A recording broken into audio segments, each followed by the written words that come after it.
Oh wow, Team 6K dropped a new video. I hope it's not the 4th Floodgate video in a row. Oh, it's Performages. Surely they can't have any Floodgates, right?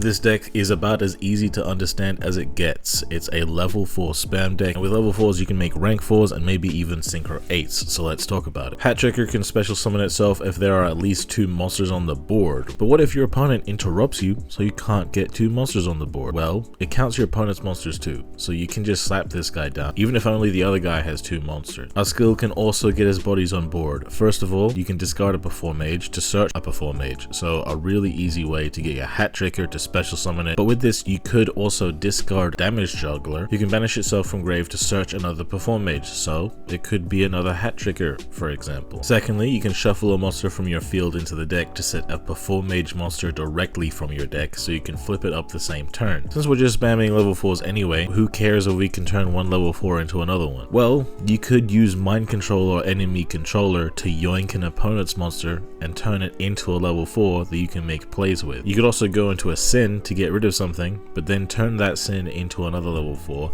so you can go into another rank 4 play again. Probably gonna want to get Trick Clown from the deck with this part of the skill, cause if it's sent to the grave, it'll revive a Performage and reduce its stats to 0. It being sent to grave isn't gonna trigger by discarding it with the other effect of the skill. For the purposes of this deck, just keep in mind that Trick Clown will get to revive something if it's used as synchro material or sent to the grave from under an Xyz. Funnily enough, Trick Clown can even revive itself. The main thing is though that it is a hard once per turn effect. Damage Juggler's Search is also a hard once per turn, but Hat Tricker isn't a once per turn at all. This deck's big boss monster is Performage Trapeze Magician. This is basically gonna be an OTK piece, because during your main phase you can have it target another of your monsters to be able to attack twice that turn, but it'll be destroyed on end phase, and the last effect of the skill can make this guy's attack equal to the highest attack on the field plus 1000, so being guaranteed to be bigger than anything to clear the road for another of your monsters to attack twice is usually going to be enough to win the game on the spot. This is almost enough to be a deck, but we need more. The Magistus come in and round this out nicely. Zoroa can equip a Magistus monster to himself from the extra deck, and when he does, you can summon a level 4 spellcaster from hand or grave. So what you could do is use the skill to discard a Performage, then summon Zoroa and use its effect to equip Artemis to itself, which will trigger Zoroa to revive the Performage you discarded. And you could use Artemis effect to search another Magistus. You could search for Crowley, which can discard a spellcaster to special summon himself. That's a lot of bonus extension we get just by having Zoroa, and even better, Zoroa is a tuner, so if you wanted to go into a level 8 synchro, you could do that, like Guts as an interruption that banishes a monster that activates its effect once per turn. Crowley's discard special summon also works pretty nicely alongside Trick Clown to trigger its ability to summon something from grave, and also with Damage Juggler so that it can get its grave cert. If you already have Crowley in hand though, or if for some reason you don't need Crowley, you could instead use Artemis to search another Zoroa to use next turn, since it so easily gives another grave summon so you can go into another rank 4 or synchro 8 on the follow-up turn. One more thing from the Magistus package, we can go into the rank 4 Rilliona, which can detach a material to summon a Magistus from the deck. So we can use this to summon the main deck Rilliona, which on summon is going to search for a Magistus back row. We're going to be searching for Magistus Invocation, which we can use to fuse the rank 4 Rilliona alongside any other spellcaster to go into Iwis, which is like a monster version of Crackdown that buffs the monster you steal and still lets you attack with it. You could use Iwis to turn your summon it to yoink an opponent's monster to attack with it, or you could interrupt their combo by taking their monster on their turn. Then when it's your turn again, if you don't want to use that monster anymore, you could use the skill to shuffle it into the deck to get another Performage from deck to field. There's a lot of yoinking going on in this deck, which is especially nice in a grind game because none of the effects of the skill are once per duel, they're all once per turn. What's cool too about the Magistus package is that they can give you a bit of a toolbox too. If you don't need the rank 4 Rilliona, you could equip it to Zoroa, because while it's equipped, it can target an opponent's monster and negate it. It's not a quickie, so don't get too excited, but it's cool for breaking board. Or you could equip Ninaruru, which could destroy itself while equipped, as well as an opponent's back row, so you ain't gonna lose to Summon Breaker. Zoroa is just as good of a follow-up play as it is on your first turn, because even if you already used the equip you want, you could banish Crowley or Rilliona from grave to re-equip those Magistus equips to him, and he doesn't have to be the one that equips to himself. in order to get that nice revive. There is a bit of a downside, you could say, to playing the Magistus package, because the Liliona rank 4 says that after you use her effect, you can't summon anything from the extra deck for the rest of the turn except for Magistus monsters, which is fine if you're going into Iwis, but if you want to go into other rank 4 or synchro plays, then you're going to need to do the Liliona play right at the end of the rest of your plays, otherwise you'll be locked out. It's also important to know that Liliona's materials have to be different attributes, so keep that in mind when you choose your materials. Like if you have Hat Tricker on field, which is an earth attribute, and you want to use your Trick Clown's revive effect, just don't revive another earth monster, otherwise they won't be able to go into Liliona. Now, it is with a heavy heart that I say this. Performage has a Floodgate too. No.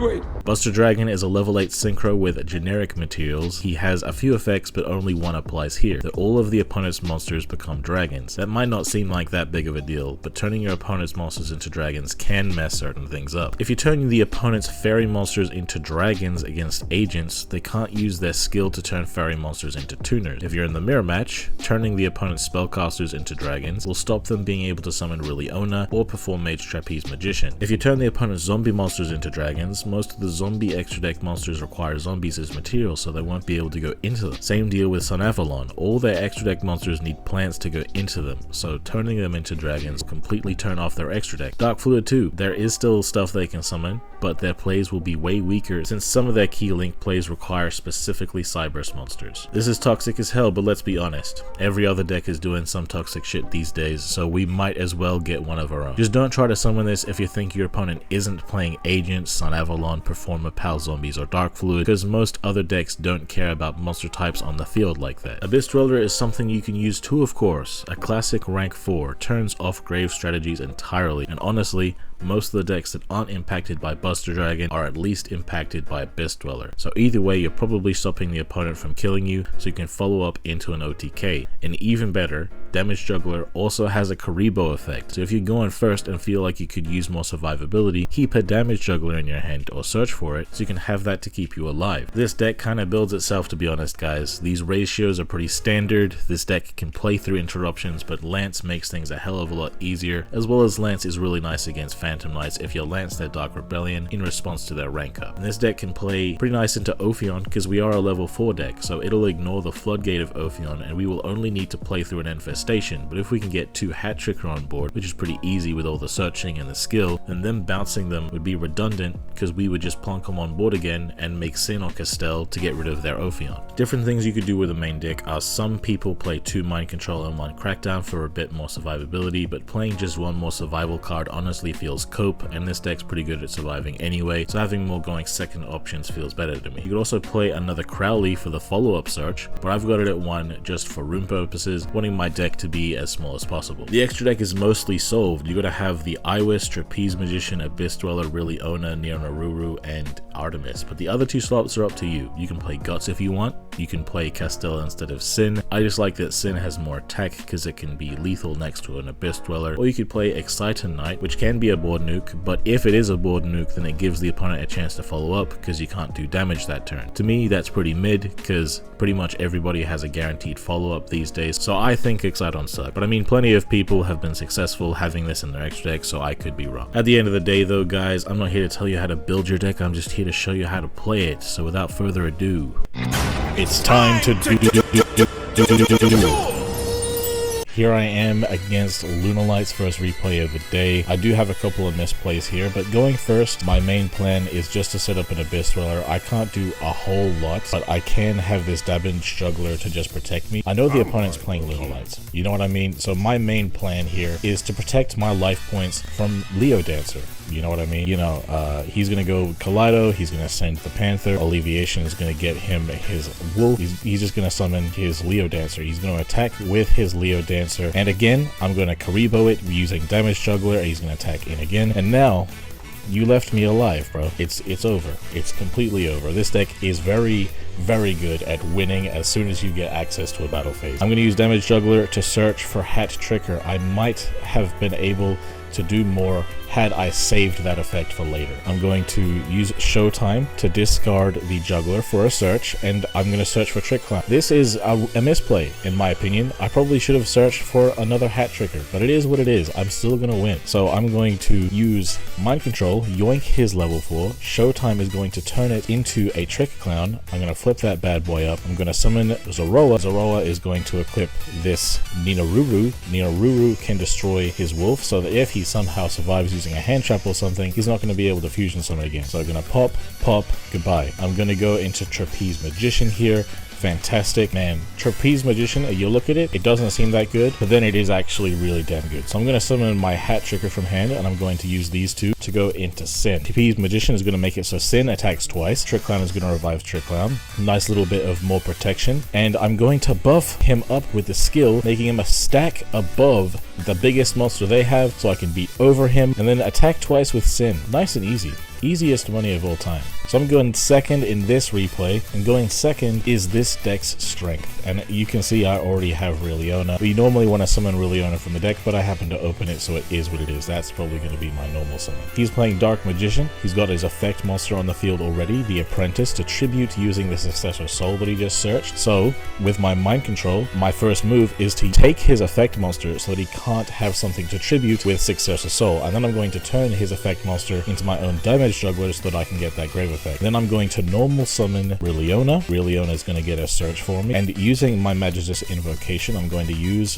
the Rilliona and the Trick Clown in my hand to summon Iwis. Now the Trick Clown going to the grave is going to allow it to trigger to summon a Performage from grave, but he's going to floodgate my Iwis. It doesn't really matter though, because Iwis is going to try to yoink his Dark Magician. That is my Dark Magician. What? I already have lethal on board, but I'm going to make it even spicier, alright? I'm going to use these two to go on to Trapeze Magician, detach a material so that Trapeze can attack twice, and we're going to detach the damage juggler to search another Hat Tricker. Oh my goodness, bro. I'm just going to attack twice with Dark Magician, bro. Yeah, I summon a Dark Magician, attack directly.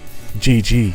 GG. So I'm going second again, but this time it's a little bit more rough. Of course, without Mind Control, things aren't as easy. But yeah, he's going to be using the Roaring Soul skill, playing Resonators here. He's going to use Red Sprinter, revive Crimson. Those two go into Red Rising. Red Rising, revive Crimson. Crimson summon a couple more of those bad boys from the deck, gain a bunch of life points, which is really good against an OTK deck like this. Scarlight on the field is going to let him use his skill, returning Skullmeister and Red Resonator to get his Red Rain, which is very, very good against us if we can't play through it somehow. He's going to use Red Rising as well to get back a tuner so that he can go into Void Ogre. So now my Lance is kind of useless. I need to draw into another spell to be able to play through this. So thankfully for me, I do draw into another Lance, but drawing into a Mind Control would kind of do the same thing. But yeah, I'm going to use the skill, discarding Hat Tricker. Unfortunately, I didn't have any other discard fodder. Crowley is going to discard the Damage Juggler that I searched for so I can get that grave effect. Damage Juggler is going to search for the Trick Clown. I'm going to normal summon the Trick Clown, and now he's going to Red Rain, but I'm going to use my Lance. He's going to negate it. I'm going to use my other Lance, and I'm going to be protecting my Trick Clown here. My Crowley does get banished, unfortunately, but I'm going to be able to link the Trick Clown off into Artemis. Hey, this is a cool play I didn't tell you about earlier. You can link it off into Artemis because it will still trigger Engrave to summon itself back, and I can use the skill to turn my Artemis into Damage Juggler as well, so I'm not even missing out on level 4s. So here I'm going to special summon this, and I'm going to go into Trapeze Magician. Trapeze Magician with the skill is going to get huge. Actually, he's going to make the Damage Juggler huge, and the Trapeze Magician is going to make it so Damage Juggler can attack twice. I'm going to attack in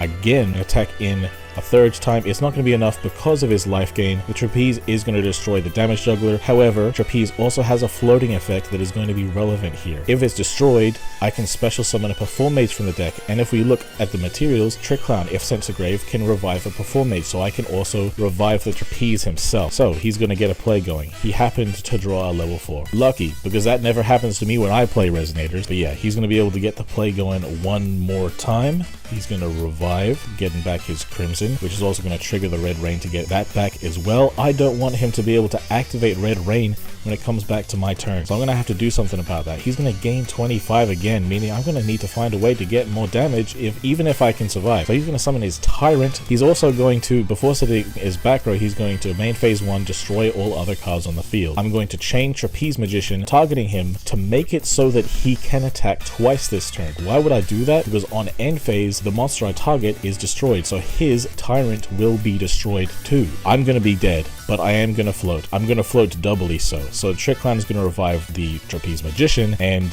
Trapeze Magician is gonna summon Damage Juggler from the deck. So that's gonna go away. He's gonna set his Red Rain, but thankfully, because of the Trapeze Magician's effect, the Tyrant is gonna be destroyed on end phase. So I am all good now. And on my turn, first of all, I'm gonna use the Damage Juggler to get a search for a hat trigger. Hell yeah. Then I'm gonna use the skill to turn my Trapeze Magician into a Trick Clan from the deck, flip that bad boy up, normal summon Zoroa, equipping the Ninaruru. Ninaruru can get rid of that final back row. We already know what it is, but we're just getting rid of it anyway. Then we can rank 4 Ancient Trapeze, and that's lethal right there, bro. We're just gonna go right into Malevolent Sin, and that's GG's, bro. So yeah guys, really nice deck. Really gives that oomph to rank 4 spam decks that they really needed, and anytime a skill can take advantage of mind control, that's something you should watch out for. Magistus being meta relevant again because of this deck is also really cool to me as well. I honestly thought that Magistus Odd Eyes was a really cool strategy, and now this deck's taking its place. I also think interruptions have gotten to a point in Duel Links that it makes sense that a skill should be able to help you play through interruptions, because most of these decks were not really designed to go against Hell and Negates and Floodgates. But hey guys, if you liked the video, then slap like now, subscribe if you haven't already, hit the bell to get notified when our next video drops. Have yourselves a good one guys, and I've been Undead from Team 6K, signing out. Hey, why they gotta hate on me?